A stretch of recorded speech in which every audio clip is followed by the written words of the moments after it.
आखिरी प्रयास। एक समय की बात है। एक राज्य में एक प्रतापी राजा राज करता था।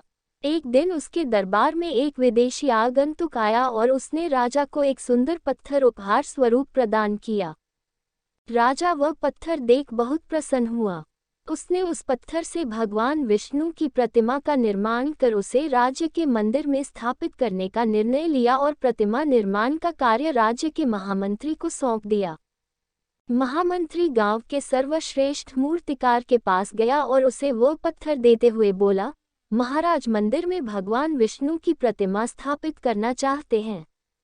7 दिवस के भीतर इस पत्थर से भगवान विष्णु की प्रतिमा तैयार कर राजमहल पहुंचा देना। इसके लिए तुम्हें 50 स्वर्ण मुद्राएं दी जाएंगी।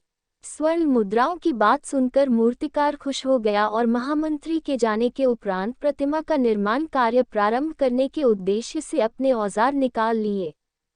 अपने औजारों में से उसने एक हथौड़ा लिया और पत्थर तोड़ने के लिए उस पर हथौड़े से वार करने लगा, किंतु पत्थर जस का तस रहा। मूर्तिकार ने हथौड़े के कई वार पत्थर पर किए, किंतु पत्थर नहीं टूटा। 50 बार प्रयास करने के उपरांत मूर्तिकार ने अंतिम बार प्रयास करने के उद्देश्य से हथौड़ा उठाया, किंतु यह सोचकर हथौड़े पर प्रहार करने के पूर्व ही उसने हाथ खींच लिया कि जब 50 बार वार करने से पत्थर नहीं टूटा तो अब क्या टूटेगा। वह पत्थर लेकर वापस महामंत्री के पास गया और उसे यह कह वापस कर आया कि इस पत्थर को तोड़ना नामुमकिन है, इसलिए इससे भगवान विष्णु की प्रतिमा नहीं बन सकती। महामंत्री को राजा का आदेश हर स्थिति में पूर्ण करना था, इसलिए उसने भगवान विष्णु की प्रतिमा निर्मित करने का कार्य गांव के एक साधारण से मूर्तिकार को सौंप दिया। पत्थर लेकर मूर्तिकार ने महामंत्री के सामने ही उस पर हथौड़े से प्रहार किया और वह पत्थर एक बार में ही टूट गया।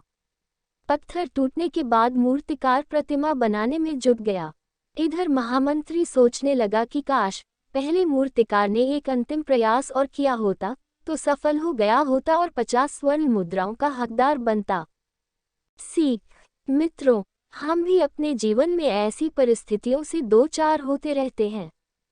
कई बार किसी कार्य को करने के पूर्व या किसी समस्या के सामने आने पर उसका निराकरण करने के पूर्व ही हमारा आत्मविश्वास डगमगा जाता है और हम प्रयास किए बिना ही हार मान लेते हैं।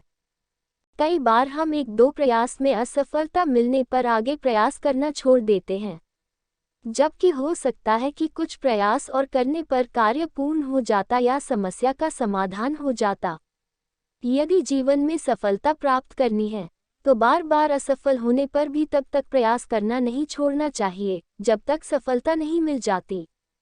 क्या पता जिस प्रयास को करने के पूर्व हम हाथ खींच ले वही हमारा अंतिम प्रयास हो और उसमें हमें कामयाबी प्राप्त हो जाए। अगर आपको ये कहानी अच्छा लगा है तो चैनल को सब्सक्राइब कीजिए और वीडियो को लाइक कीजिए। तो मिलते हैं किसी नए वीडियो में।